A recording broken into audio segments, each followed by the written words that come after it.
Yeah, welcome back. We are here. We are following up of course, the continued coverage of the state funeral for the Right Honorable Raila Odinga, who passed away in India on Wednesday. His body arrived in the country yesterday. There was a public viewing at Kasarani, a day of mixed reactions in very many ways.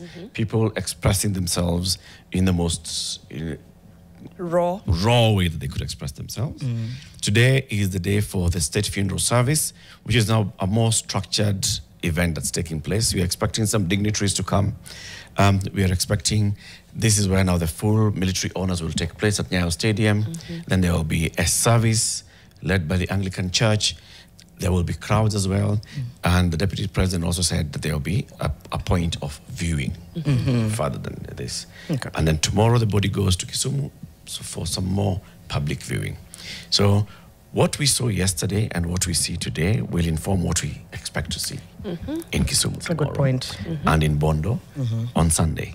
Yeah. So let's look at what the Daily Nation has captured, which is on that front page itself, that photo.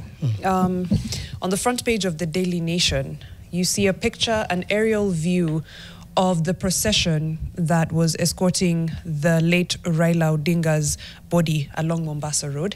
You see the carrier, of course, flanked by the military and several other vehicles, and a mammoth crowd. I think even mammoth is an underestimation. I don't know what to call the crowd that we saw yesterday. But basically, citizens carrying leaves. And by the way, so many vehicles just had leaves on their twigs and leaves and everything on their windshields. Basically a sign of mourning in Luo culture. Again, this is an expression of the love that people had for Raila Odinga. And you just look at them making their way.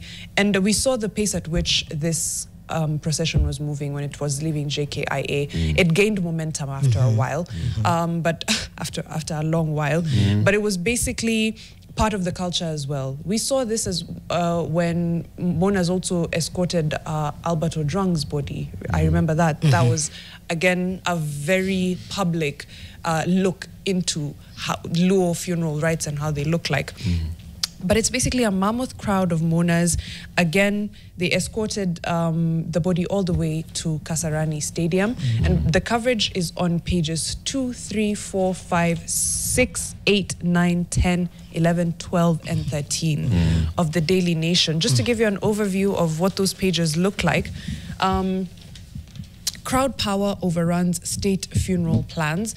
And that's basically talking about, despite pleas by National Assembly Speaker and his Senate counterparts, youths climbed up the gates and hung there. That's Parliament.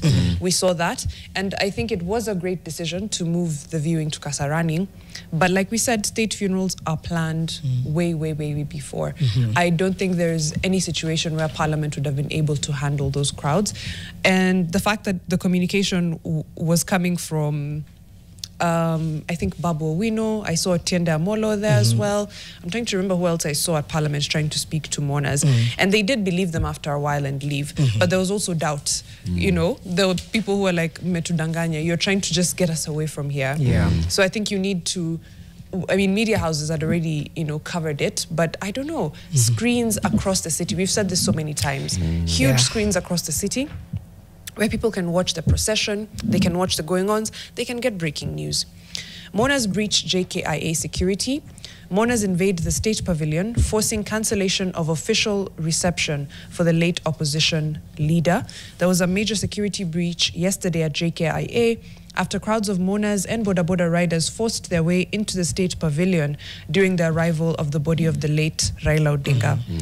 A Kenya Airways chartered flight carrying the body of the veteran opposition leader landed around 9:30 as President William Ruto, former President Uhuru Kenyatta, Deputy President Professor Kithure Kindiki, and close family members were present to receive the caskets.